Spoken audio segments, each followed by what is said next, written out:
I will add, there's been a lot of debate on whether or not Mr. Kilpatrick is going to be released. We broke the story on Friday morning, early Friday morning, that he would be released, and we had spoken with the family. We had confirmation to that regard, and over the weekend, there were a number of suspicious activities that transpired with respect to the Oakdale prison. We've already released a correspondence that was dated April the 17th, when the warden of the Oakdale prison sent a direct communication to Mr. Kwame Kilpatrick informing him that he was a high-risk inmate. And at the time, the Oakdale prison was under investigation by the Department of Justice because of the significant number of coronavirus outbreaks that was transpiring in the Oakdale prison. In fact, Kwame's roommate died from COVID-19.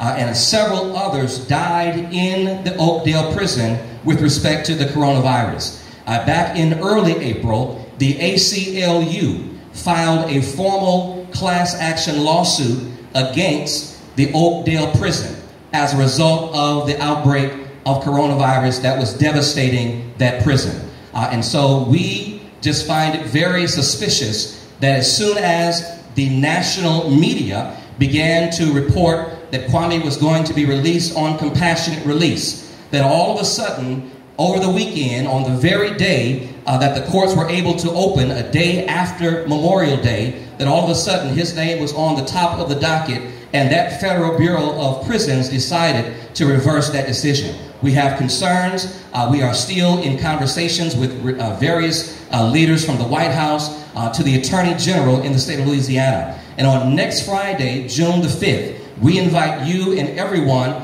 to share in what will be a town hall, a virtual town hall that Ebony and Jet will be hosting to bring awareness to the Kwame Kilpatrick reality, but also to a number of the atrocities that we're seeing, because our ultimate hope and aim is to ensure that for the black and brown communities, we are able to get the justice that we deserve. We are Americans, but more than being Americans, we are human beings. And as human beings, all we ask for is to be treated with dignity, with respect, and a level of civility and humanity.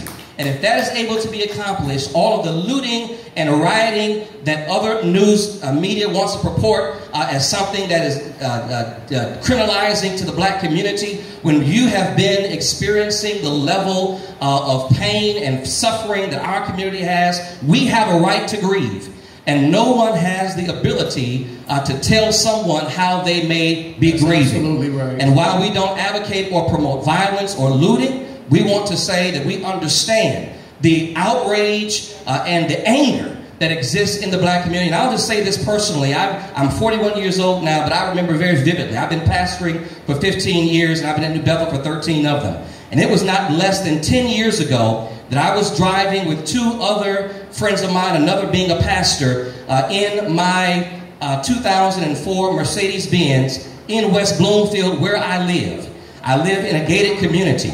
And as I was driving up my street to turn into my gated subdivision, a police officer began to follow me and my two colleagues.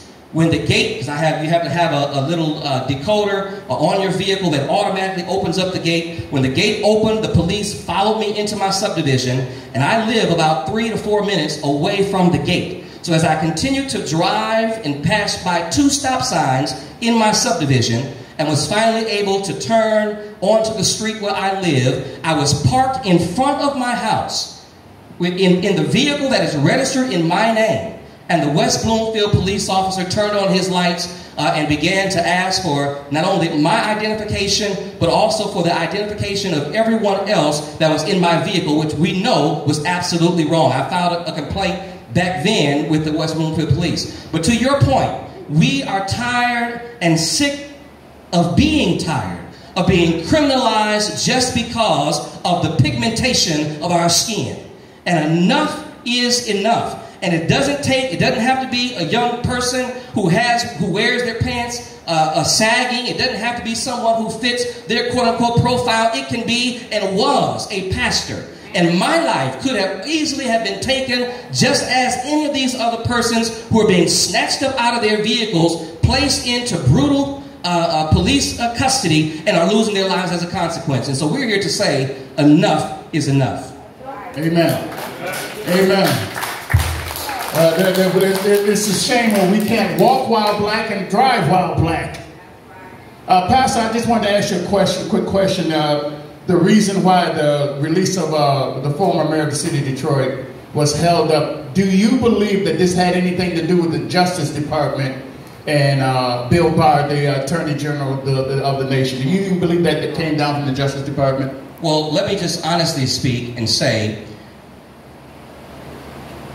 President Trump is to be commended for enacting